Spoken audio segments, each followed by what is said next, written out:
I closed my eyes and I went. I just. Bro, can I tell you a story about a very tragic story about my pet goat?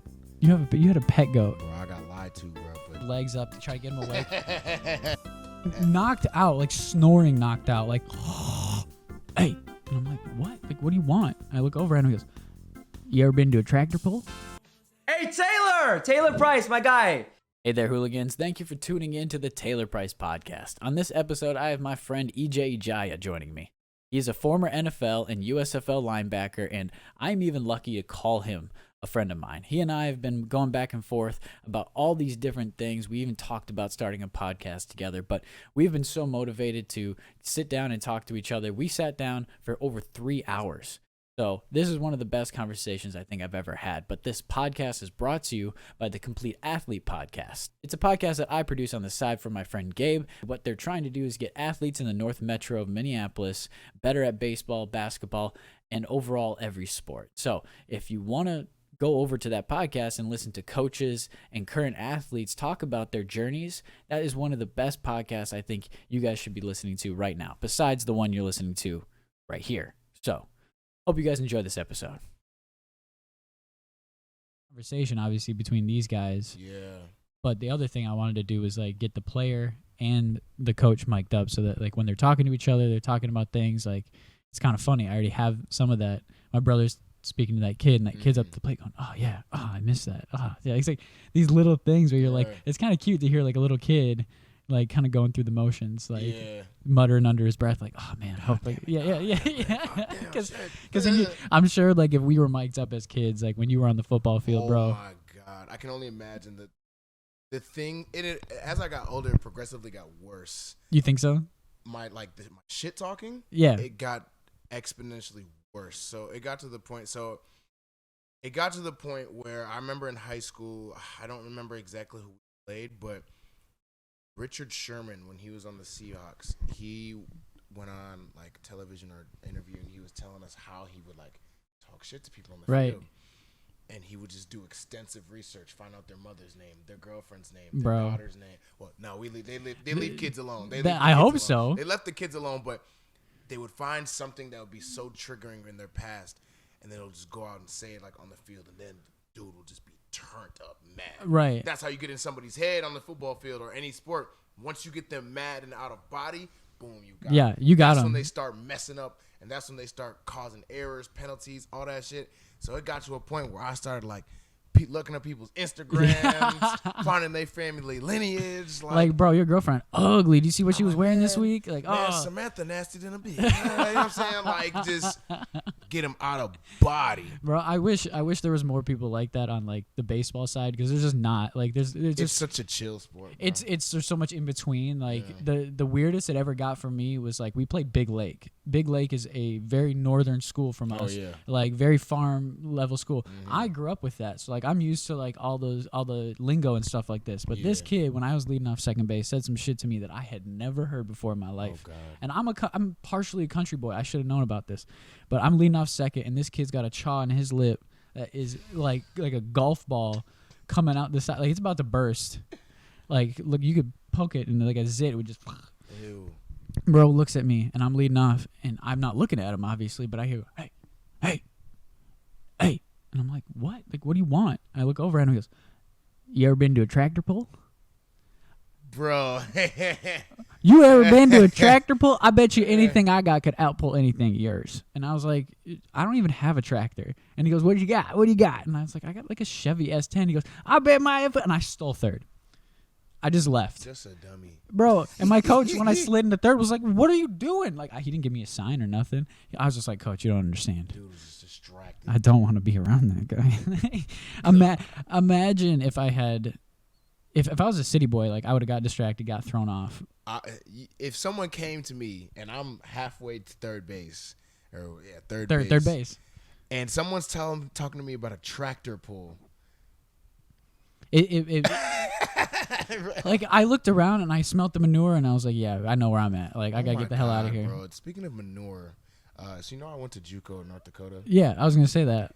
Bro, was gonna say North Dakota has a different smell, huh? Of Wappington, North Dakota. Mind you, Bro, there's like you went to Wappington. 5,000 people in the city. Yep. And then 3,000 of those people are students at the university. Yep. So realistically, there's like 2,000 people living in that city. There's and if they're a townie, they have a way of life. They have a way they've been doing things. They did things the exact same way every single day, and it would be every Wednesday, Saturday, and Sunday. The strong smell of sugar beets. Yep, my family grows sugar beets, so I know exactly what you're talking about. It was the most trifling smell. It's not a fun smell. We went through it through practice, everyday life. I used to work at this Native American school, and all the kids would just be like, "Ew, it stinks. Like this is nasty." No, you want to know why? Look outside. This sugar beets that you love so much, like to eat. But my God! But it's just the manure just would get me so out of body. My family grows sugar beets, so like growing up in the summers, like I remember that smell very vividly. Yeah. So my family had a lot of livestock. We did cows. They did like chickens, goats, all this stuff. We had fainting goats. You ever seen a fainting goat before? The ghosts that just literally they like seize up. Seizures, yeah. So my family, I have some cruel little cousins. They were trying to get them to faint by throwing rocks at them to try to scare them. But these animals are getting rocks thrown. They're like, like I'm not gonna faint just 'cause I was helping out. I was carrying like a big vat of water to them, and I just drop. It's metal, so I drop it. As soon as I drop it, all 20 of them, like a domino, just. It's a surreal feeling to be like the cause of like of an animal domino, but like it was like completely by accident. Bro, can I tell you a story about a very tragic story about my pet goat? You had a pet goat, bro. I got lied to, bro, but the story is actually really sad. All right. So when I was 6 years old, right, my family, I'm Nigerian. They like to get like fresh meat from like the farms and like Rodgers and like out in the deep country. Like they used to go get like fresh, like the freshest of everything. Freshest of like goats, like, and to the point where like they'll take the goat, like kill it right in front of you, and then get the meat right there. So my dad at the time, he was just like, "Yeah, son, you want to come to me with the farm? I want to get you a pet goat." He was just messing with me, right? Bro, no. So I was just like, "Oh yeah, like I'm 6 years old. I don't care. Like I've always wanted a dog. Africans are afraid of dogs. So I was just like, hey, bro, both my parents got chased by dogs when they were younger. Oh, okay. So they just never allowed like dogs in the house. But if you're gonna say all Nigerians don't like dogs, bro. They all. I know you know plenty of Africans, bro. You know plenty of Africans. How many Africans do you know with pets? I mean, very little. Think about it. Just take a second. My new father-in-law. Nope. No pets. Not even a cat. You see my dog Pepper's over there? Yeah, Pepper was over there. He's like, nah, I'm good. No, there's no cat, no dog, not even a goldfish. Because you don't know how they're going to cook the goldfish. Don't tell me you guys ate the goat. So we are at the farm. Me, my dad, my sister at the time. We pulled up, and my dad wouldn't let me go inside, but he at least let me see the goat. So he brings up the goat. Oh, this is your goat. You want to name it? I was like, I want to name it Billy because Billy goat. You know what I'm saying? So I'm over here happy, like this goat about to come home with us. I'm thinking like, okay, where is he gonna sit in the car? Is he gonna sit in the trunk or whatever? Yeah, like where's he gonna be? I just assumed he was gonna get delivered to the house, and so like an innocent child. Yeah, innocent child. You know what I'm saying? And then all of a sudden, I see Billy get killed right in front of me. They snapped his neck. I'm in the car. The car's locked. My dad is telling me, don't get out the car. What? Who did this? Was it just like some farmhand? It was the butcher. It was the butcher. I had no idea who he was. I didn't even know he was a part of the farm. My 6-year-old ass, I'm just looking like, Billy? Bro, Billy just got murdered. Billy just got murdered right in front of me, right? Not only did he get murdered, I'm watching all this happen from the car, which is actually the most messed up part. That is traumatic. Tell me why I saw flames coming out of the door.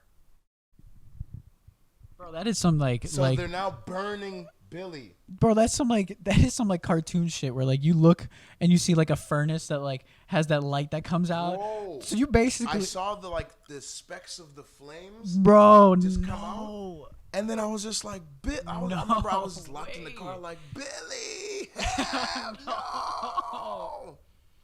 And what's so crazy, my dad never told me, like, we ate, like, some meat. He never told me what meat we ate 2 days later. Bro, you ate Billy. And I was killing Billy.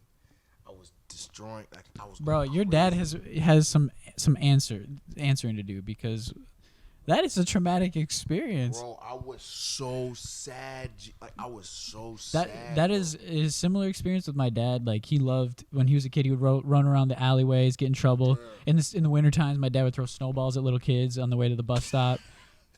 Your dad looked like that type. I ain't gonna lie.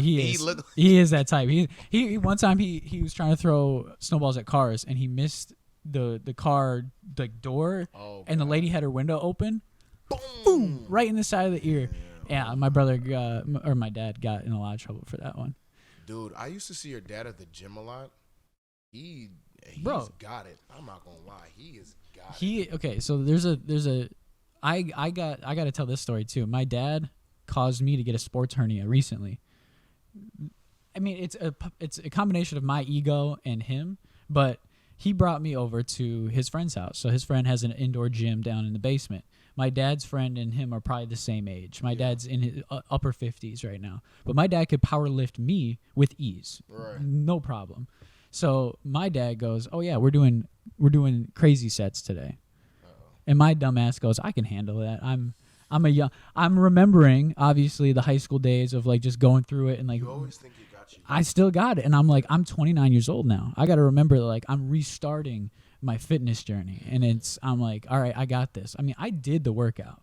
Don't get me wrong, and I did the same type of weight that they did, maybe like one plate less, because obviously I'm not the same size as them. Yeah. But like I did like a max set, and my ego was like, let me go. The next day, I did one lift with my legs up, and I felt the entire bottom part of my stomach tear. And for the next 2 weeks, I had to sit in bed with my head like propped up like so high, because if I leaned back any farther, Stretch your stomach. it hurt. So I couldn't lay on my side. I would wake up in the middle of the night because I'd roll over on accident, and I would be in immense pain. The new cat would like to play trampoline with my stomach. Oh yeah, asshole. Bro, I know. I had to lock the door. Pepper. And he's a vocal motherfucker too in the middle of the night. Because he was Dad, meowing. where are you? Yeah, meow. Bro, he walks out of the room and asks where I went. That's how fucking annoying he is. He'll leave the room and be like, "Dad, where'd you go?" And you're like, "You left." You left the room. Like, what are you doing? I love you. What were you thinking? He's just a year old now. Like, he's finally a year. Oh, really? So yeah. he's super young. Yeah. So Does he he see a lot of people? Like new people? Oh yeah, we've had all my parents, all my folks. Like, he's super friendly, and then like he just like once he sees the other cat run away, like he's like, "Oh, I guess I gotta run away." So is there two cats? Yeah, the other one you didn't even see. She heard you coming and went right under the bed over there. Oh my god, that's Yeah. so funny. Yeah, no, she last time, and I might have to just start like. I mean, right now my fiance is obviously half Nigerian, but I brought Jordan over, who's a black dude, and they just ran away. They see another black dude, they just run away. I'm afraid because You damn near got some racist cats. they're 1 for 3 right now. They're okay with a black girl, but they ain't. We actually might have some racist cats, and one of them is black. Yeah, I know. I was gonna say Pepper's black. He's got little white spots. I don't know. I'm only playing it by ear, because like I only play by experience. I'm not gonna call my cat racist to his face. No, I'm damn near like an animal whisperer. Like I actually do, like pets do like enjoy me. Like my homie just got like this exotic French bulldog. Ooh, And yeah, the Frenchies. Yeah, he's like an exotic French bulldog. Where like, how do I describe him? He's like gray, like space gray with like spots all over, like so white. And yeah, black you can tell that spots. he's like. I feel like I've seen a lot of those recently. Like they're getting that type of dog is getting popular Those for dogs sure. are like $3,000 to $5,000. Why is dogs so Because expensive? it's like a rare breed of French bulldog, so it's like that's why they call it exotic, like Frenchie. I'm just like, bro, just give me a dog, bro. Like, Right. just give me a dog. I'm a Siberian Husky. I like a bigger dog, obviously, but like I know that they're a lot more maintenance. Oh, they're so needy. Yeah, but like I have a needy cat. You think I can't handle that? Yeah, like, if your cat is what you say it is, and Yeah. meowing in the middle of the night, like, bro, go to sleep. Yeah, no. He sleeps all day, and unless we're here, and then he like tries to play most of the day. Like you'll find like toys and treats litter out throughout this house. Yeah. Oh my The other cat's nice and calm. She's a diva. She's a princess. Like she just like she'll let you pet her once or twice, and then she's like, all right, stop. And get away from me. Yeah, like so I love animals because like they're emotional beings, and I've learned recently that cats enjoy humans more than they enjoy anything else. So like, is that so? So you would think that cats, like being the independent being that they are, you would. I thought they were like super independent, like not trying to really like I said, like maybe brush up on your leg and. But like to the extent of that, I thought too. I was like, they must love food and like toys more than anything, because like that's what I've always seen them respond to. I watched. There's a Netflix documentary, and it talks about how if you're given a choice, a cat between their owner, their favorite toy, smell, or food, they go to the owner 99% of the time. Really? Between a stranger and you, they go to you 99% of the time. If you just give them a reward, their favorite reward, you would think would be treats, toys, or whatever. It's actually human affection. They care more about being pet and loved and talked to in a nice way. So when you give your cat love and pets and affection, they love that more. They think that that's the biggest reward of all time. It's crazy because then they become so much more dependent on us than we actually realize. I didn't know that about cats up until, I saw that documentary. And I'm like, wait a minute. Now I know why he's so like solely attached. He's got separation anxiety. Like the second anybody's gone or he doesn't have the other cat to play with, or at least in the room, like he kind of like is like, oh, I just have anxiety, and he has to yell to the world. Really? Yeah. I literally thought cats were so independent, and then oh wow. Yeah, it blew my mind because like I'm sure like they've done a lot of studies on dogs, and they do the similar things where they like give them certain things and test what they like and what they don't like. They hadn't done that over to cats yet, and they finally like got that done, and they were able to like post that on Netflix and stuff. And it's like there's so many cat owners that are probably like being like, see, like if you just treat a cat wrong, it's probably not gonna like you. Yeah. Like I treat those cats as best as I can. I give them food, at a regulated time, but yet they still try to, that's what they're trying to talk to me about. Like that's why my cat yells at me. Is because he's like, I want food. I'm fucking hungry, dude. Dude, cats are actually like very spiritual beings. Like if you think about like back in the days of like Egyptian, I was just about to say that. Back in the days of Egypt, like cats were they were worshipped. Close, like very close to gods. People thought that they were their siblings, their lineage, like being reincarnated sometimes. Like I read about how like they would bury the animals with their owners, like with like they would bury the owner's organs in like a certain sarcophagus, and then they would put the cat with it too, because they wanted the cat in the afterlife with them. How important is a cat in somebody's life? Where like I want it with me where I die. That's a special bond. And then I think of like the Sphinx statue in Egypt, because I've always wanted to go to Egypt. Like I don't know if you've seen my tattoos. You have, yeah. Like I don't know what it is about Egyptian artwork and Egyptian like anything Egyptian. But it kind of makes sense. It just kind of I'm really drawn to that. I can't really even explain it to you, but like I want to go see the pyramids of Giza. I want to go like enjoy that culture for like a week, 2 weeks. That'd be so cool because like you get to learn about like where pretty much all of our history comes from. No, actually though. Yeah. Like from the before Christ era, a lot of that stuff started in Egypt or the Middle East. And it's like the God's way of life, the sun god, the Ra, like all that stuff. Like we take a lot of those like deities and we forget about them because now we have one that we hold above that. And it's like they had individuals for certain aspects. Yeah, exactly. And I wonder if that like fragmented and segmented way of thinking maybe helped them like with their daily. We don't know. We're not there. Yeah, we don't really know. But there was also like things were just a lot more natural back then, to the point where, if you ever heard like the third eye and the pineal gland, like there's a lot of things right now like that we eat, breathe, like, and just kind of do that blocks our pineal gland, which essentially blocks our third eye, which makes us not have a very strong spiritual prowess. Yeah, and I wondered about that when I was in college too, because I had looked into like the pyramids and the Egyptians and like quartz. Like our eye is made out of quartz. And like why is the third eye so important in their culture? And it's because like they thought that their gods would bring them like certain things. So when they built those pyramids, at the very top of the pyramid they put a quartz tip, and they also built a hole so that when they wanted to push out all the sand to make everything, you know, collapse and have the things about the pyramids, there's no like ridges, there's no like spaces in between everything. Everything is perfectly cut because they use sand to like level everything out. What they did is they dropped quartz at the bottom so that when the sun and the moon lined up perfectly over the top of the pyramid, a light would shine from the top of the pyramid and turn night into day.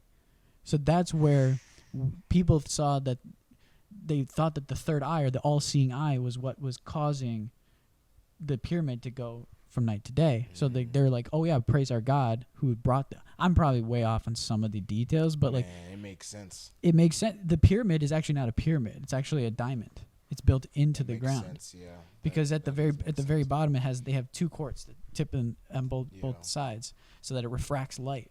And it was the first refracting laser. So like, the Egyptians knew more about science and all this stuff than we ever knew. And it's amazing how that knowledge just got lost somehow. I don't even think it's really even lost. I think it's lost to us. Right. But I feel like there are so many like people out of touch like with what we got going on that have that info, but is hiding, like is just hidden information. Sometimes there's times when I'm glad that like Aaron Rodgers who's a big proponent of this, thinks about spirituality. When he went into the darkness like he did a week and a half ago, he was talking about how like he was living in two realities, one where he was retired and one where he was not. And I think because he was in a headspace and he has done ayahuasca and has allowed his third eye to be open, he's able to ask himself those questions and able to live in those scenarios and not get so invested that his anxiety is going to rule him. Like he was able to make a calculated, educated decision, and he realized, if I play in New York, I could potentially make, you know, a lot more money, but also my way of life will be the same. I get to do the things I love. I get to be in a place where I'm welcomed and where people want me, and maybe I get to make a difference for some other players' lives. He has to think about it that way.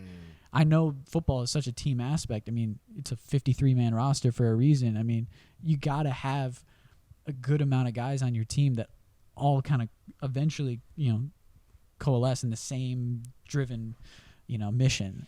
As much as like the NFL is a team-oriented sport, there's so many individual battles. And I was going to ask you a question, like, what do you think, in your opinion and maybe your experience, what are some ways you have found that are beneficial to you to break through those mental barriers and break through those mental battles? Because the reason I asked that is I was watching something on YouTube. I'm a YouTube fanatic. Yeah, me too. That's all Same. I do is I go on YouTube, watch videos. I'm on YouTube all day. You know what I'm saying? Yeah. Like I'll watch literally anything. Yeah. And gosh, I forgot who he's talking about. I'll find it after this, but he was talking about like that mental battle as soon as you wake up in the morning. You know, we all go through that, whether we want to continue to lay in bed or that extra 5 minutes of sleep. Yeah. Or you know, this, what is your mindset going into the day? Yeah. You know? I kind of think about whenever I've struggled, or the depression and all that stuff that I've dealt with. When I first even got diagnosed with it, I wanted to just find out what it was called.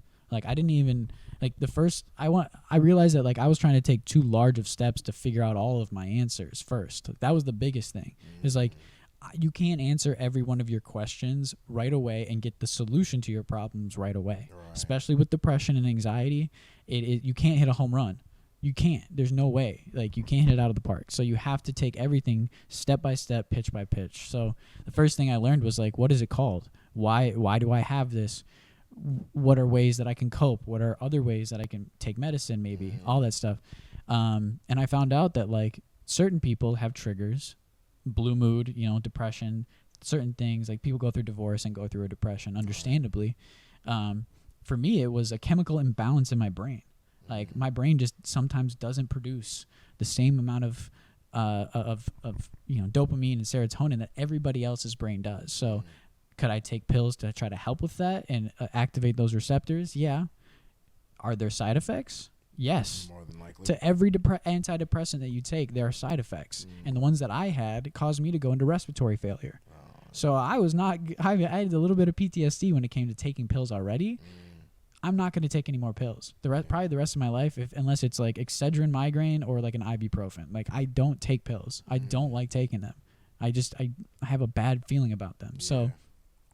So for the longest time, I was like, I'm not going to do antidepressants, and I didn't. And I was steady with my counselor, getting coping mechanisms, because in college, when you're going through so much and they offer you free, services, you might as well take it. Like the one thing I will be very thankful about my, college experience was that I did get the help that I needed while I was there to get through that depression and all that stuff. In the summers, I spent my time getting through that. But the mental barriers that you have to get over once you've found out what you have and like what type of everyday struggles you're going to go with, the new struggles, those barriers that come up that that are unexpected, you're going to have to change your routine, and you're going to have to change how you talk to yourself.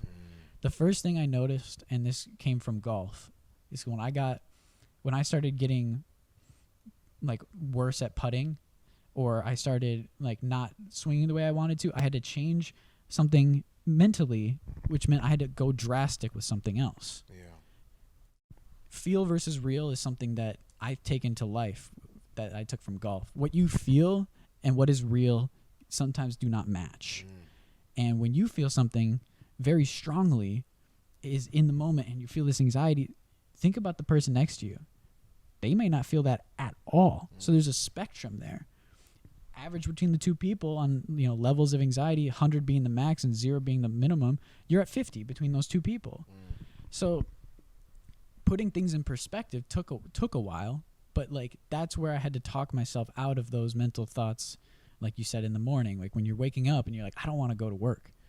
Well, you made a commitment. You got to tell yourself that. That's the first thing. Any commitment that you make, you should want to honor that. That is something that as a moral, upstanding human being, you should want. And that honestly does take a toll on your mental health if you are not committing to something and sticking with it. Because when you don't attain those things that you wanted to attain and you beat yourself up for it later, it's just a vicious cycle that you're going to keep returning to. You're going to keep going back. You're going to keep essentially putting yourself back in to where you started. Exactly. So when you wake up and you're like feeling that vicious cycle returning, the way to break out of that cycle is remembering what you can control, like we've talked about. You can control how you start your day, how you react to things, and what you tell yourself. The morning, the first thing you should tell yourself is, I made a commitment to be better every day. Not to go to work, because if you don't get to work, that's fine. Yeah. Your mental health takes priority, 100%. But when you wake up in the morning and you make that commitment to be better, it's going to allow you to go, hey, I can do one thing that I didn't do yesterday as a part of my routine. Add one more thing to your routine in the morning so you can get that, try to develop that consistency, and all of a sudden you're going to be in this routine of like doing all these mental habits that are actually so healthy for you that you're not even going to think about it. But then you're going to get complacent, like everybody does, and you're going to have to talk to a counselor and be like, hey, what are things that I need to be doing better? Because as humans, I know we are all like this. As soon as we start to do something good, we're like, what else can we do? Yeah. I have that hard thing. I have a hard time sitting in my success. When you do something right and you have a good mental day, revel in it. Don't pat yourself on the back. Don't just be like, all right, let's see if I can do this the next. No, be like, all right, in this moment, I am very proud of myself. It took me a lot to get here. Let's live in this moment. Right. Take your time, because if you're not going to allow yourself that time, then you're going to continue to like that vicious. You have to take time to get out of the cycle. Yeah. Time is the ultimate factor. So, I don't know. If you're gonna battle with mental struggles, remember that you can always change a routine to get that feel versus real, to make sure that gets closer together. Because once that starts to separate, I know that complacency is like what causes that to separate. The more you do things over and over again, you start to like, get those lapses in judgment of doing the same thing over and over again. You just got to change that routine. Yeah, and it's crazy. I loved how you brought up, like, you need to revel in your successes, I think we go throughout our days, every single day, trying to make ends meet or trying to be the best at this, trying to do this, that, and the third. we forget to really appreciate ourselves. Do you know how hard it takes for somebody to really like accomplish something and then just sit for a moment and thank yourself? Yeah. Be very thankful for yourself that you're able to do this. Give yourself some positive reinforcement, because I noticed about myself a while ago that I'm always looking for the next best thing. I'm always looking for the next best thing to accomplish. Even when I do accomplish something like, oh, well, I should have did it earlier. Horrible mindset to have. I do that to myself all the time too. Yeah. Oh, I just did this. I got it done. Like, all right, what's next? But then getting lost in YouTube a little bit, found a video where it's just like, you need to just be more appreciative of yourself and what you have going on. It doesn't even matter. It can be the smallest thing. It could be you wake up and you take out the garbage. Yeah. That is the smallest possible thing you could do. Or you do the dishes, right? Or you clean up your area, your workspace area. And you take a moment, like 5-10 seconds. I appreciate you. You did that. Like, you took a W today. All right? Dwell in that and go on to the next one. Yeah. I mean, like, when I wake up every morning now, it's to the point where once I place my feet on the ground, I just say thank you. I mean, that's a dub right there. I say thank you to God, because I woke up this morning and I just named quickly 3 things that I'm very grateful for. Yeah, counting your blessings in the morning. I think that was one thing that I think I should have also mentioned too. But yeah, no. Then if you weren't gonna mention it, I was. You know what I'm saying? Like that's what I found like great joy in the mornings, and that's just the thing that jump starts my morning. Yeah. Now. You know what I'm saying? Like, that puts me in a positive mindset instead of like, there's days where I am sore, brother. Where I am sore, I am tired. I don't feel like getting up, but as long as I just stay disciplined and always remind myself, what am I grateful for? Yeah. What is my reason for getting up this morning? And giving myself a pat on the back and saying, you got this today. Yeah. You can do this today, EJ. Yeah. That motivational, upstart, like the way that you start your morning, I think I've tried to say that to my fiance as well, is like how you talk to yourself, you're listening. Like you hear yourself every single day. So if you tell yourself, man, I suck at this, you're going to start to believe it. Yeah. So starting your morning by believing in yourself, counting your blessings, knowing that these things that you have in front of you are you should be grateful for. Like you gotta, I wanted to be pretty general, because at the same time, like when everybody wakes up, they all have their own routines. Like right. I'm not saying everybody has to count their blessings every day, but like it's something that you should be thankful for, is like where, what you've been given. So I know that like I'm lucky to be living, in this place, and I don't take it for granted. So like waking up and thanking God for allowing me to be here and like try to help provide for people, like trying to help people is like the ultimate goal. Yeah. So like, I don't know, I've retooled my brain from when I was like 24 to 25 to stop waking up in the morning and thinking like the day is going to suck.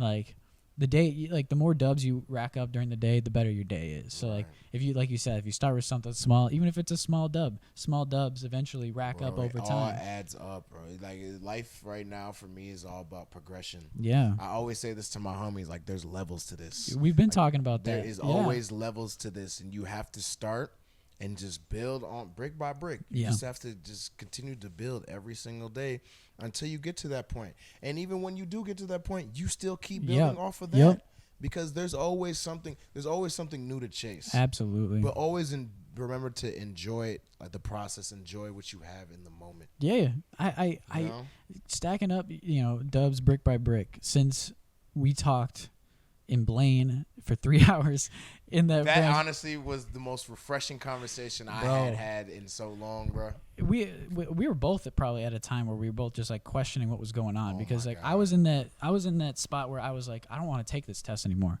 I don't want to be doing this licensing shit anymore.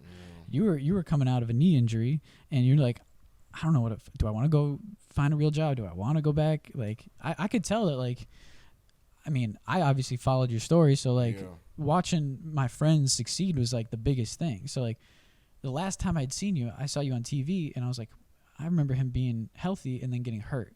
And then when I see this tall dude in crutches, big black dude, I'm like, there's no way that's EJ walking in my place right now. Man. No way.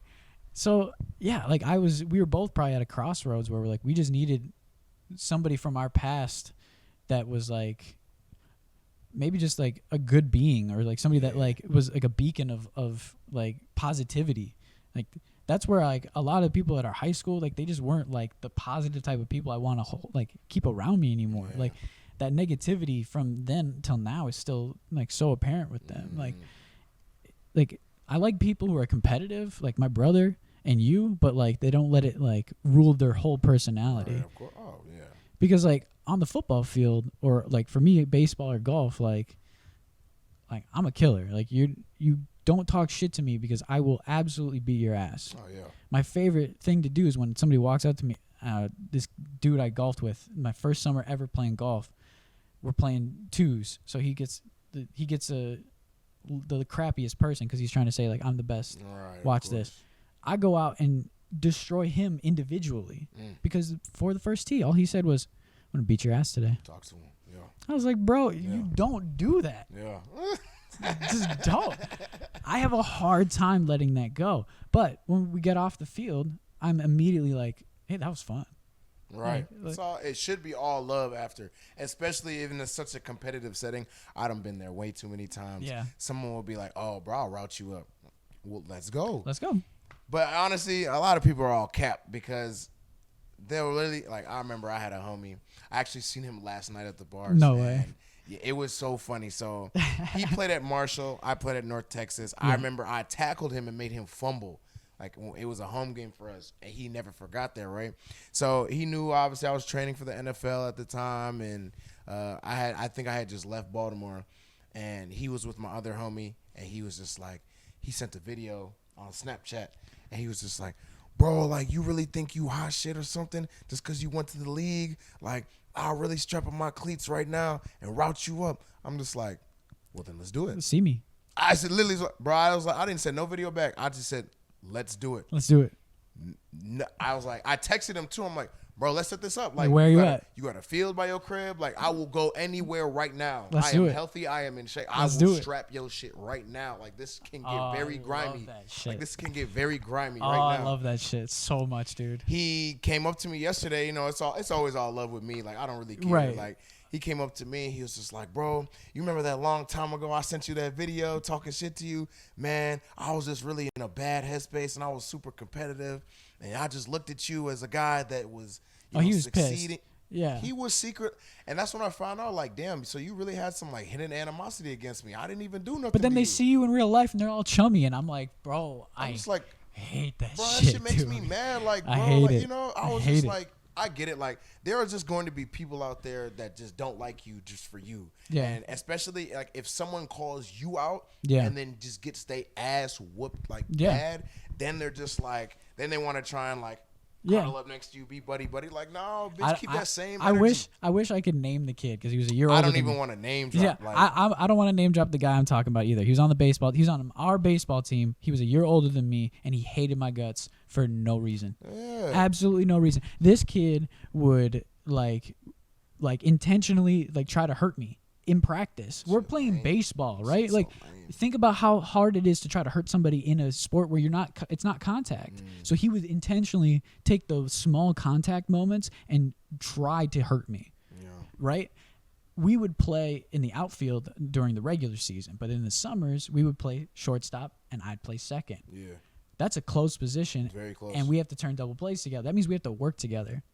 This guy fucking hates me. You know how hard he would throw the ball at me when we were like this far apart? He would try to hurt me, like on purpose. This kid from Blaine slides into him, cleats him all up the hell, causes him to bleed, all the shit. Dude leans over and is about to slug the dude that cleated him. Who do you think got in the way? Me. I pushed him away, and I was like, no, you don't want to get kicked out of this game. You don't want to get suspended. Yet he took it out on me.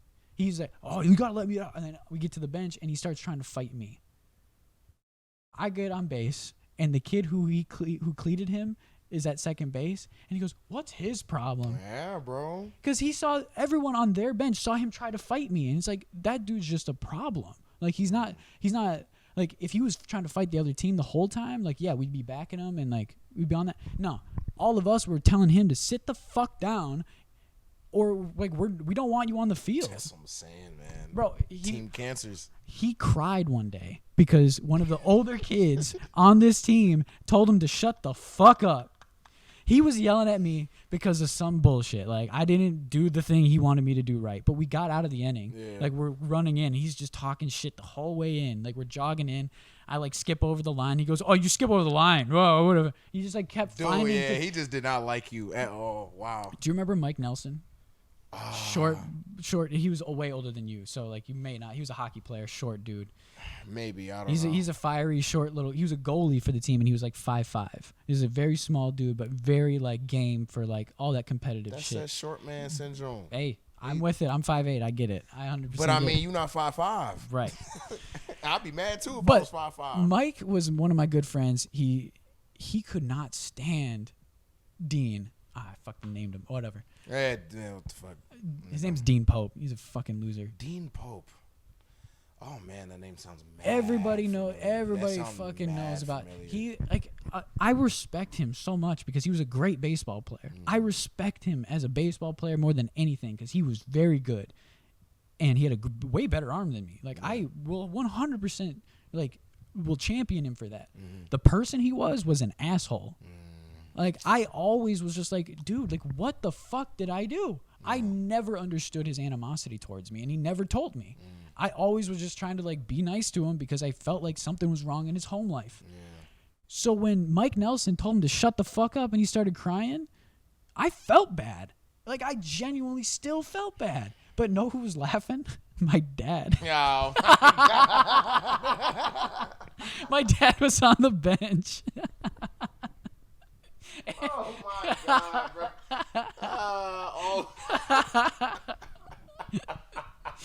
My dad was like on the bench. Oh like, yeah, no. Your dad is so funny. He bro. told me later on that he was laughing so hard. He was so happy that Dean was crying. I still to this day I feel bad for him because like you can have a shitty home life and I understand it. I will always try to be like your friend, but take it out on me on the baseball field. I fucking hate you then. Because like as soon as you bring it to the field where we're at, like that's why I hate Noah Waiwaioli because he tried to choke me out on the baseball field for no reason. My man Noah Waiwaioli. He gets suspended for drinking, so he goes to play baseball, so he doesn't have his service suspension next year. So that's the only reason why he played baseball junior year. Really? Yeah, so he didn't have to serve his suspension. And then one day, before our coach shows up, he just randomly puts me in a headlock on the field, and nobody did shit about it. That we had an interesting like class of, because what you were a year or two. I was a year older than, so I was 2012. You were. Just 2014. Okay, and Mason was 2015. Okay. So, oh my God, bro, I think the assholes really started to leave as soon as I left. Because I remember I was a freshman in 2010. That's when they had like That's when I was a junior. Yeah, that's when you were a junior. Who was in it? Noah Waiwaioli, Jordan T.S., Cameron Musselman. Jesse Reemsma. He was an asshole to me though. I don't know. Like he was a lot of those dudes, and like Bobby Brown. We talked about him. Oh yeah, bro. Like all these dudes, like they were athletically gifted dudes. Man, I'll give him that. I'll give him this. They were awesome athletes. Bro, I will absolutely say that those guys made me better at the sports I played because of the competitive aspect. I wanted to beat these guys and show them that I was worthy of their time. Like, because I came from another school. Like, I came from Grand Rapids, and that's a baseball school. Like, you guys wanted me to play football and basketball, and I was like, sure, I'll play basketball, but I ain't gonna play football. Right. And they were like, what? You think you're too good for football? That's how they took it. Such a mad football school. They took Coach it like Schlief that. really instilled like football culture into our school. And I think because I didn't buy into it, and I basically told Schlief to fuck off, because like I was like, I would like my head to be on my shoulders. Yeah, I would like to be able to retain information, because I had already been knocked out in football multiple times. Yeah. Like in 7th, 8th grade, 9th grade, up until I had gotten to 9th grade. I had been knocked out at least 3 times every season. Every season I played football, I got knocked out. Damn. Like, and plus the concussions I got in basketball that were actually documented. Because in football, they didn't give a shit back then. They didn't even have a baseline test. They damn near never do. I had my baseline test after a basketball concussion. I never got a baseline before that. That's what's so bad about the concussion protocol growing up. And nowadays it's way better. Like I'm so much better. So much better. And I think about kids nowadays and I see those like little peewee footballers getting like crowned. Like like that scares the shit out of me. I don't know if I'll have my kid play football. I always told myself this is what I'm gonna do with my kid. I'm literally gonna lay out a whole bunch of like balls, and Sporting equipment. Right, sporting equipment for the record. And I'm gonna just let him crawl to whichever one, cause like I feel like I don't know what it is, but it's something about your child seeing a specific. My kid's gonna be an athlete. Yeah, you know that. It doesn't matter if my wife's not really the athlete type. I pray to God she is, but it's something about like since I love being an athlete so much, and I just love sports. I just know my kid's gonna like enjoy sports. Yeah. Like even if he doesn't like go professional, I don't care. Like do what I'm not gonna limit my kid for one. If my kid wants to play the damn trombone, like go ahead and you gonna play that clarinet or trombone, like whatever you want to play, like go do that. Their passion is their passion. Yeah, I'm not gonna take that away from him, and I'm not gonna try and live my dreams. Like I already did what I had to do. Yeah. But I'm just gonna lay it all out for him or her. Let him crawl to it. If that is the sport I'm going to put you in that sport. Yeah. Just to see. I'm going to put you in 2, 3. But you know what I'm really going to have my kid do when he's young? I'm going to put him in some sort of self-defense. Yeah. And let me tell you why. Like that judo, that karate stuff. Let me tell you why. So when I was younger, I don't think I've ever told you this. So I went to a private school, Woodcrest Baptist Academy in Fridley. I don't know if you ever heard of it. No. It's a private school. Really? Right? I got kicked out of that school due to not even like anything bad. It was just like disrupting the class too much. My parents were fed up. They're tired of paying all this money for me to just get in school. So that's when I went to the Spring Lake Park District in 4th grade. Okay. When I first got to SLP, first off, Mom, if you ever watch this, just know it was your fault I got bullied. It was your fault I got bullied. 1,000% your fault. So at a private school, we had to wear a specific dress code every single day. Suit, tie. Oh, no, dude. Dress pants, like collared shirt. Yeah. Shirt got to be tucked in. You had to look nice. We had to look nice. We had to look spiffy, so that's all I knew. My mom put me in a suit, bro. My first day at a public school. First thing I see is little kids wearing damn pajamas to class. Bro, that's a death sentence. T-shirt with stains on it. Bro. Ripped ass, tainted jeans. So I'm sitting here like, I already knew. I was like, oh, bro, I'm in trouble. Like, I don't know why, but I feel like I'm in trouble. You got to find your lockers so quick. Rip that jacket off as quick as possible.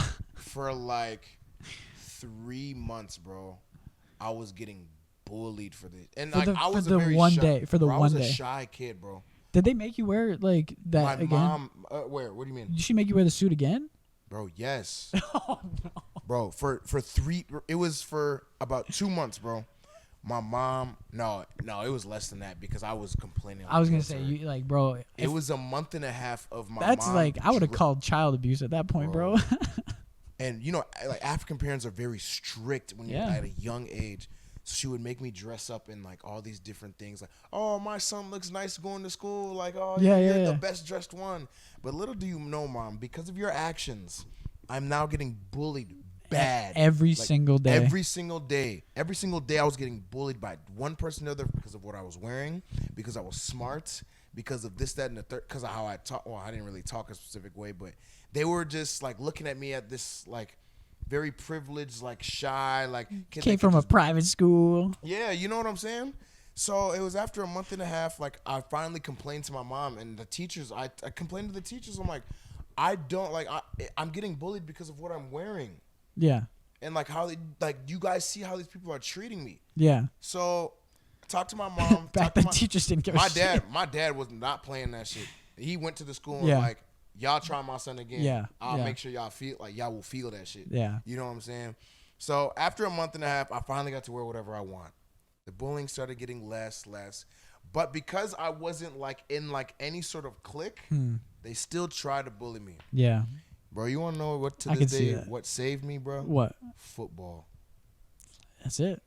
Because sports. I mean, sports in general. Bro, sports. That's why I will always give back to sports, bro. Because sports actually saved my entire life, bro. I'm not even gonna lie to you. Like, I would not be the man I am today if it wasn't for sports. I mean, you got to the NFL. Like, that is like the epitome, I think, of any athletes. Like, they want to get to the professionals. I appreciate that, bro. But that's, to me, like, if I could have got to the majors, like, my life would be complete. I would be so happy. And now, like, goals of mine have changed. But like, if I'm a golfer and like my competitive nature is with me, like, I want to win a tournament or two. Like, you know, like I get that mindset. So like, I mean, I know that everybody in your family, everyone around here is proud of you, but like, if I'll be the first to say it too, like, bro, we are proud of you. Like, all this stuff you've done, and like, since we've been talking, since we've met up again, like, all it has been is positive. Like, so I think that, like, journey wise, like going from where I mean, your mom, yeah, she kind of did you wrong right away. Bogus.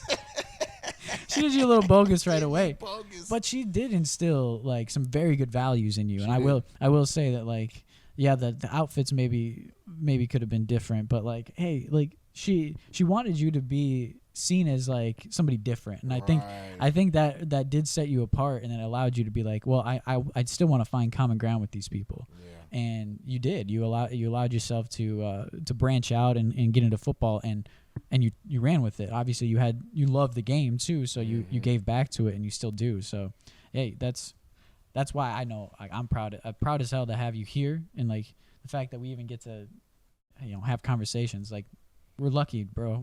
Amen to that, bro. Like, of all the stuff that we've, like, I know that, like, getting out of Spring Lake Park isn't like the hardest thing in the world. Like, it's not like there's plenty of harder schools, but like, for the type of people that we are and the type of people we dealt with, I feel like we got to be proud of ourselves for that. Oh no, bro.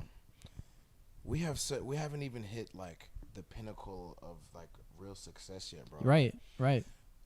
Even sitting down here and having all these conversations I've had with you, whether it was at Chase Bank, whether it was just via phone call, text, here, like, bro, you have a real, like, very true talent for this, bro. I hope so.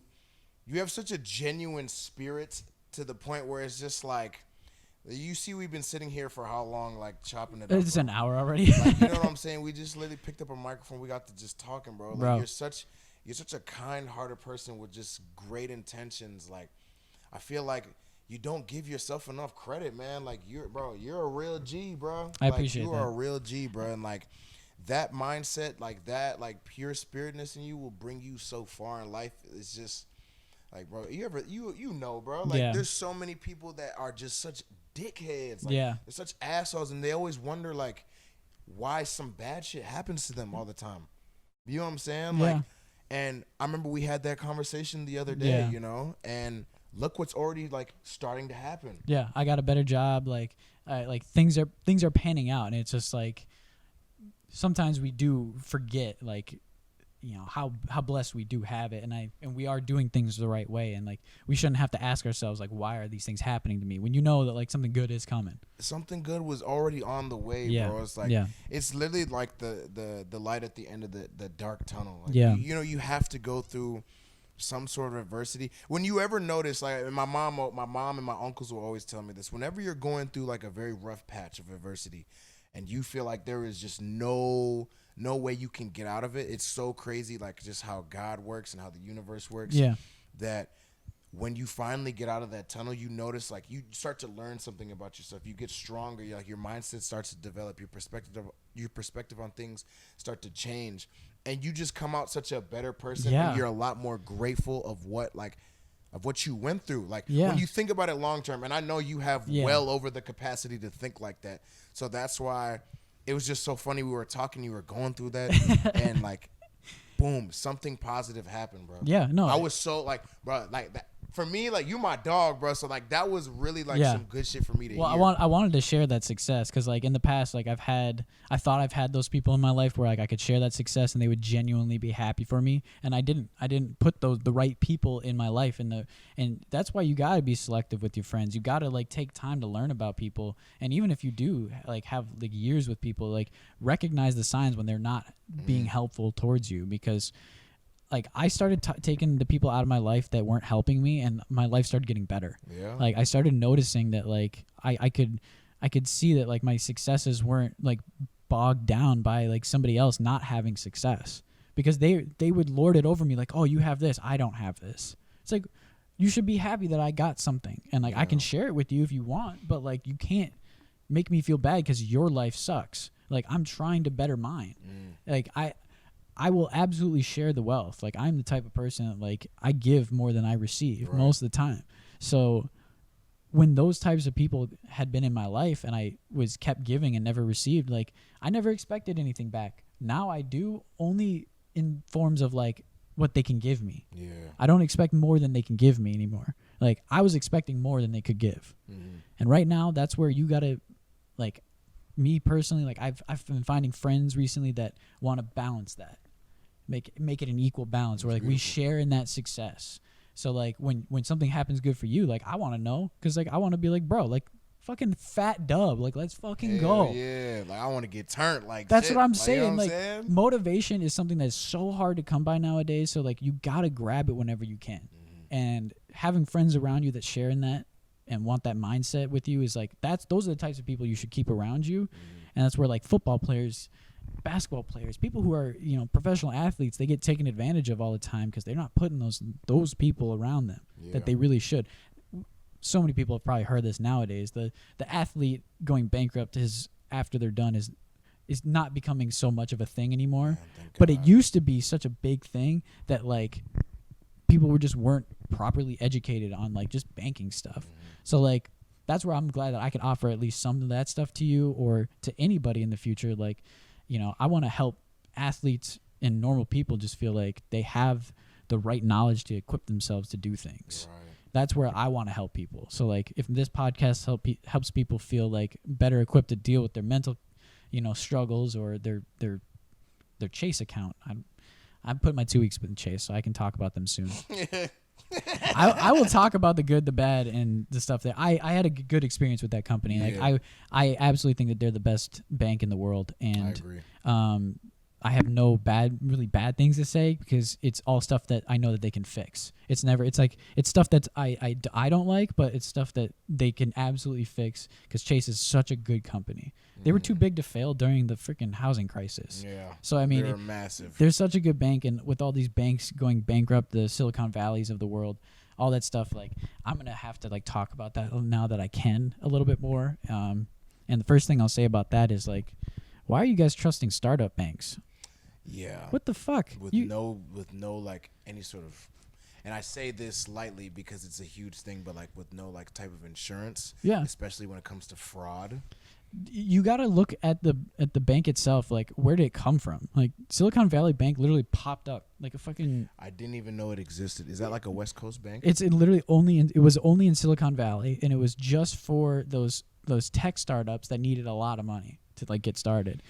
And you know that not all those companies are profitable, so they default on their loans, and then the company, the bank, has to pay or has to swallow that cost. So now when you swallowed enough of that cost and you're asking the government to bail you out because you cannot pay back all this stuff, like this is what is causing people to distrust banks. Yeah. It's because these people get so excited about getting money. They all want these loans and everyone's signing them. Like there's no discretion, it feels like. Yeah. I'm not there obviously in California to see like exactly what they're doing, but like from my knowledge at least, like they just were taking every startup company and being like, how much do you need? All right, we'll give you $100,000 more than that. And the company's like, what? And they're like, well, you need that money, right? You're a startup in California.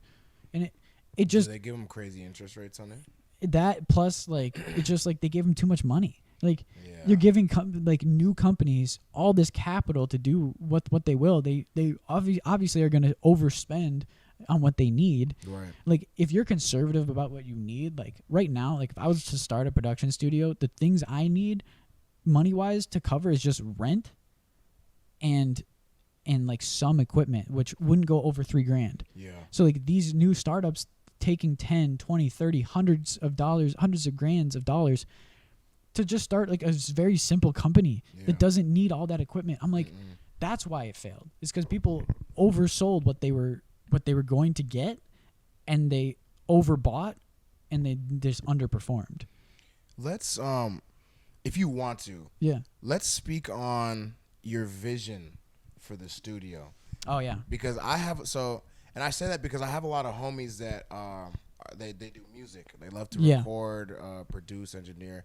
Like I remember I was just over in Northeast Minneapolis.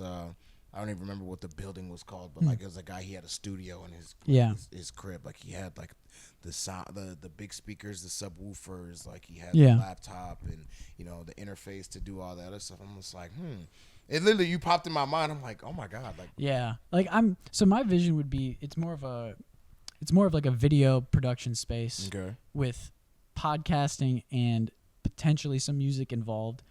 I'm not as musically inclined to know how to like work the boards and all that stuff to like make sure music sounds really good. I know how to work boards to make sure that your broadcast sounds really good. Yeah. So for me, what my idea was I wanted this office space to just maybe have like an office for me, like at least it's got a door. Yeah. But then like the open space is workable where like I could put up walls or sheets or like something to like separate the space where I would have 2 spots. One would be like a static studio where I would have a table and I would have monitors, cameras, lights, and then the microphones all set up already, just static there so that people show up, they sit down, I click record on my computer, they can just go and do what they will. They have a fully produced podcast. They just have to sit down and talk. Yeah.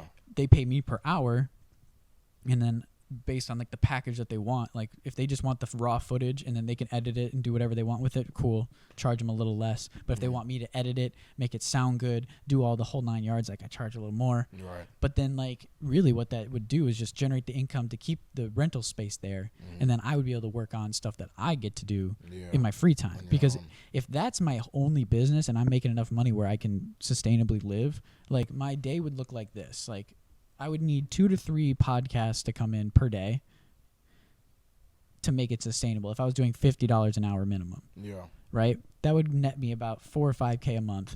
And then in my free time, with those, with the rest of my day, with what the 12 hours I have in daylight, I can do so much. Yeah. I could do a bunch of side projects for CA. I could do more podcasts for CA. I could do my own podcast. I could do so much. Like my day is freed up by just having a production studio where people come in, record, I leave.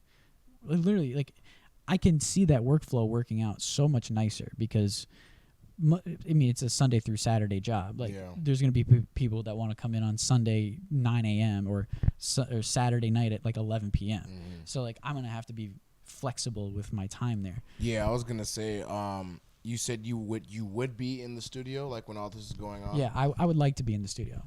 I would definitely say that you should be in the studio or somebody maybe when you get to a point where you're able to hire if I could hire somebody, because like my biggest fear nowadays is just like having a studio space and trying to instill some trust into people. Oh yeah. But like people are, bro, it's so dirty and so grimy out here. But that's why like the whole point of me having the cameras there is like so that like everything's recorded. Like there's no way you can get around it. Like I'm gonna have security footage. Like no matter what you do, like everything in there is like documented so that like I have that control. Like a sign-in sheet, sign out. Like that would also be very smart too, because at least you know what time they got in. You know what time they're leaving. Even when the cameras will prove the time. Yeah. When people get in, get out.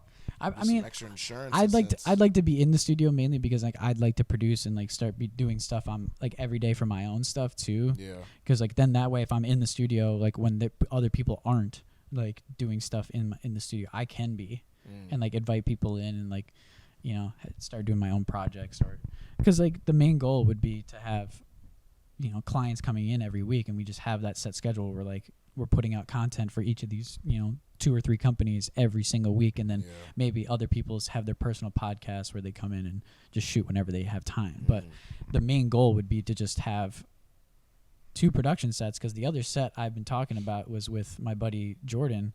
I have an idea for a podcast called The Workplace and I want it to look like an old 90s cubicle where like like in a cubicle there's usually 2 people, one and they're back to back and they have these old 90s monitors. I want us to be in like ill-fitting suits like old tan suits and the podcast is really just going to be about like old workplace like stories and like habits, but us like talking about all the stuff that we went through at Chase. But then we would get guests on who are like good in their working field, and we'd put them in an ill-fitting suit too. So like that'd be hard, yeah. They walk in and like we have like a crappy receptionist who's like, "When's your meeting?" Oh, it's like, oh, yeah. She's like, "Oh, I have a meeting with Jordan and Taylor Price at 8 p.m. Oh, let me check the books.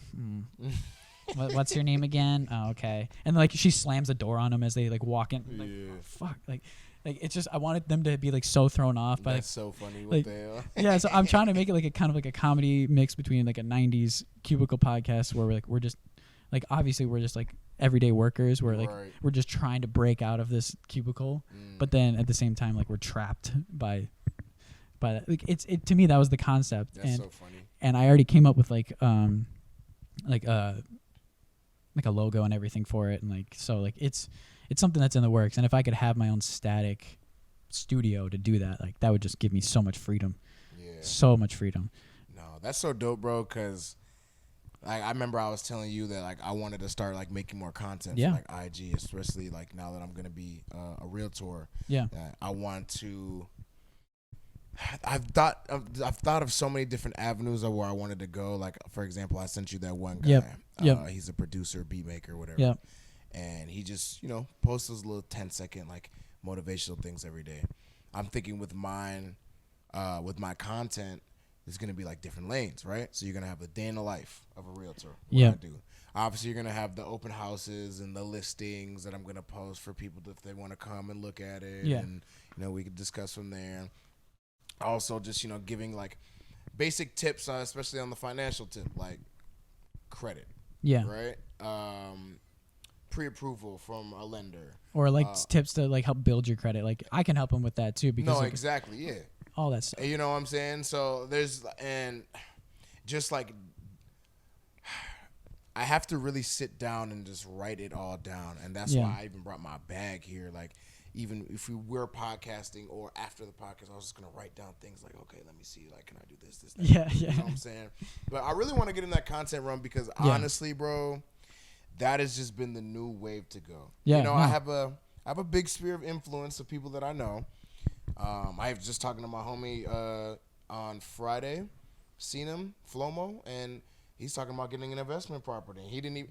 Nobody really knows I'm a realtor yet. I haven't really posted it, but I'm waiting for like my business cards, my website to be all set up. Like, I'm waiting for all that to be done before I drop like the big announcement. You're gonna be in like a suit and tie again. Oh yeah. Oh yeah. Your mom's gonna be proud. She'll be like, "See, I told you." See, I told you that suit and tie would work out at the end of the day. I told you. She's gonna be like, "You see that suit?" I'm about to actually call her after this and be like, you the reason I got bullied when I was younger, Mom. You would hold on to that. I'm gonna make her feel bad. I'm gonna make her feel horrible. That's so funny. I'm gonna make her feel horrible, bro. Bro, that's so good. But like, as soon as that drops, like, you're gonna be able to like notice that like.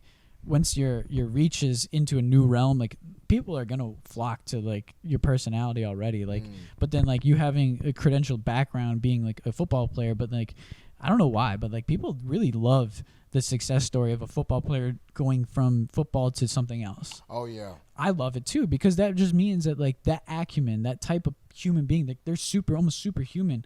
But it means that like every normal human can do that too because. They are a human. They are a normal person.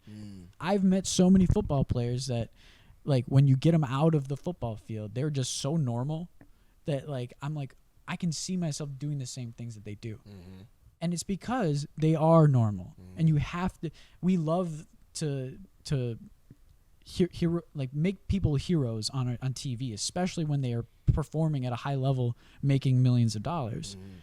But we got to remember they're a human too. Like they come home and probably worry about the same shit we do. It's so funny, bro, because even just like being in the locker room setting of guys making millions of dollars, I just laugh sometimes because, you have your fans, like during training camp, you have your fans sitting up there and screaming, Lamar Jackson, oh my God, please. Yeah. Lamar, like, let me get your glove, please. Let me get your towel. And it's just these little materialistic things. It doesn't really even matter. Like, I gave a kid my cleats. Yeah. He actually knew who I was as an undrafted free agent at Baltimore. He actually knew who I was. This little kid. He's like, you went to North Texas?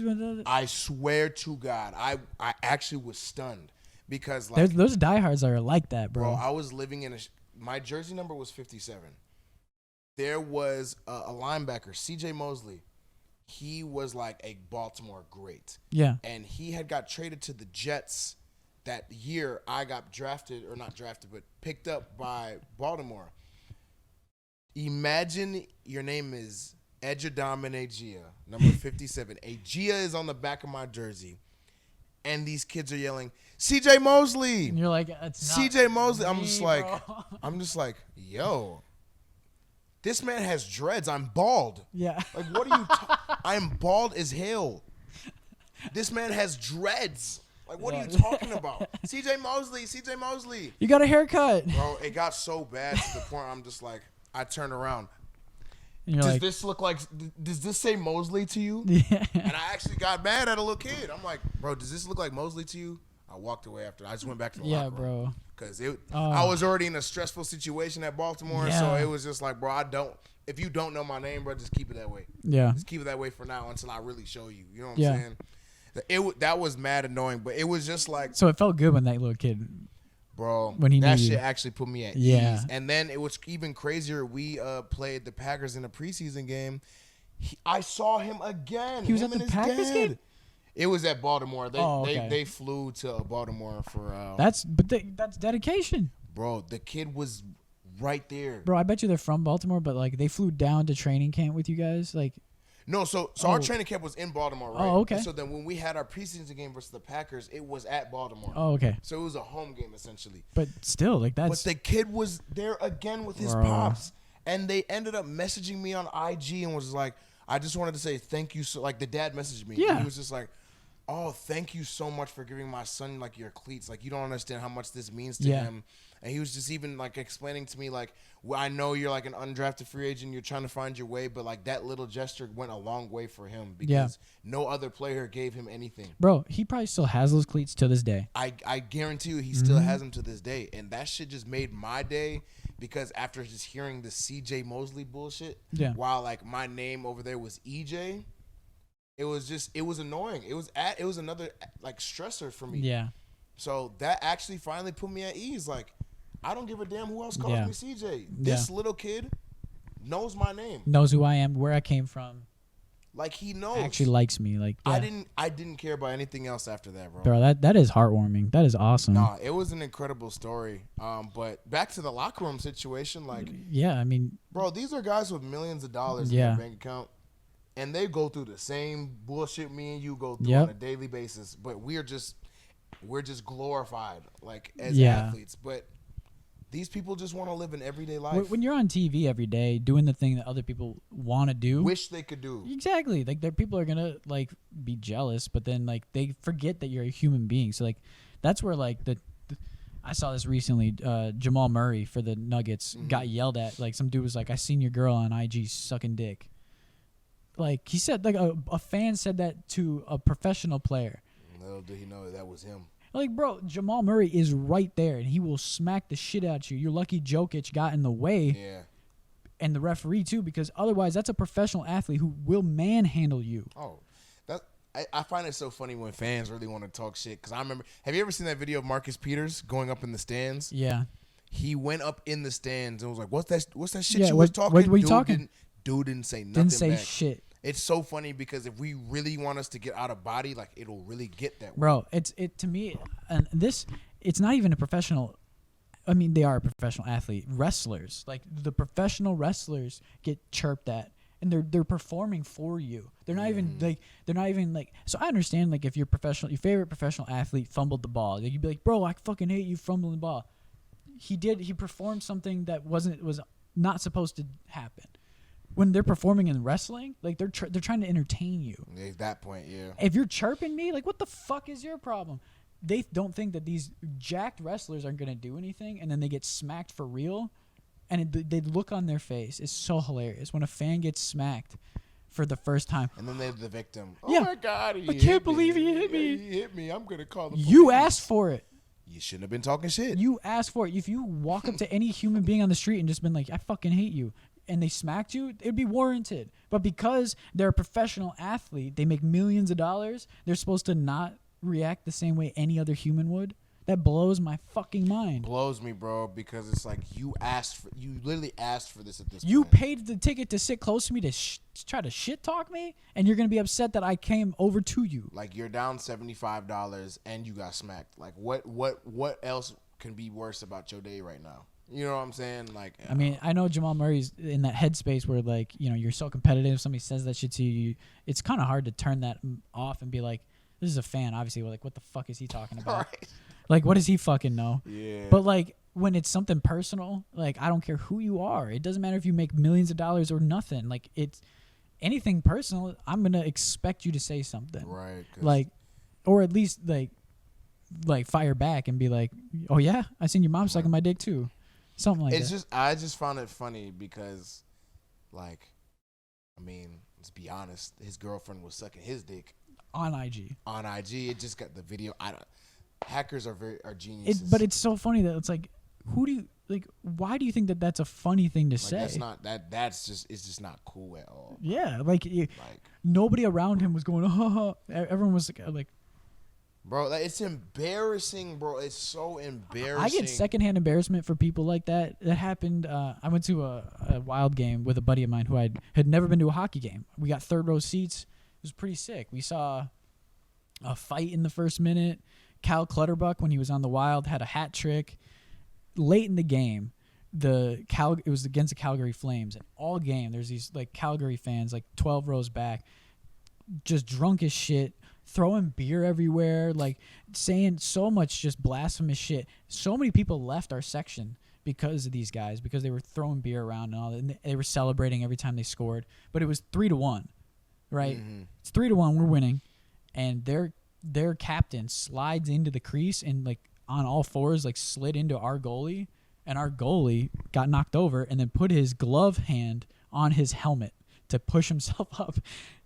So our goalie puts a glove on the other dude's head and pushes himself up, gets ready for the next thing.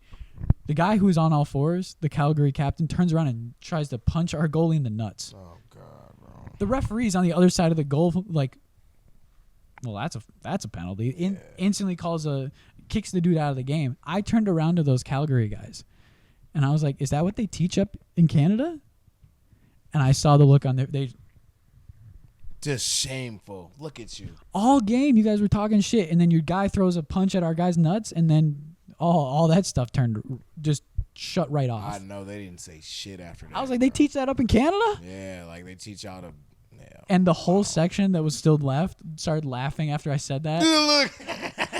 Because they were so sick of these fucking guys. And I was like, they teach that in Canada? And everyone's like, ah, ha, ha. And it's just like. That's so shameful, bro. I feel bad for Calgary because, like, they obviously were misrepresented by those fans. Yeah, no, that's just it shouldn't be what they stand for. But the guy did it. Yeah. He lost his composure, and he wanted to swing and try and hit somebody in the nuts. And look at him, he got ejected.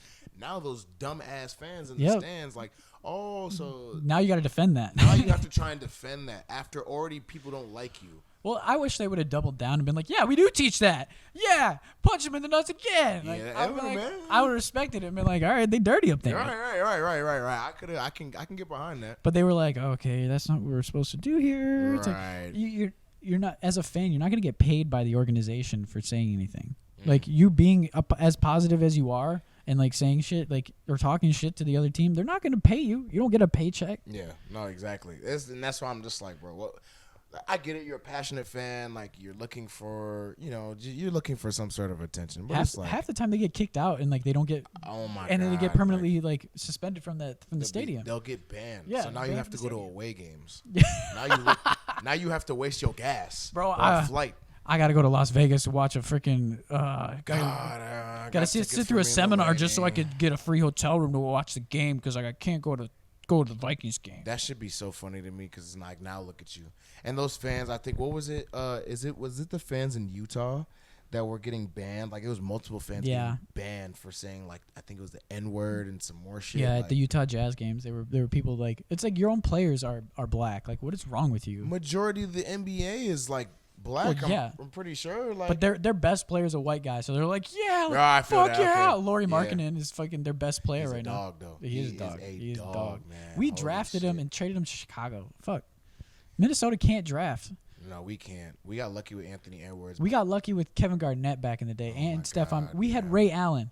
We traded Ray Allen, one of the greatest 3-point shooters of all time. We got rid of him. I think Minnesota sports just has some of the worst management teams or management. And then watch the Wild go on to win the Stanley Cup this year because they're actually playing well. Really? They're not a bad The team Wild, at all. I don't typically watch hockey, but the Wild traditionally they've been traditionally pretty good. Huh? They always are a good team, never the great team. They always get to the playoffs or are pretty close to the playoffs, and then you either lose to the Blackhawks or the Blues. Bro, and that just sounds like Minnesota sports in a nutshell. Yeah, I mean, yeah.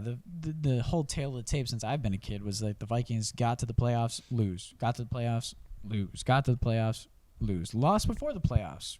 Like when we fucking lost to McCown when he threw that with the Cardinals. Fuck.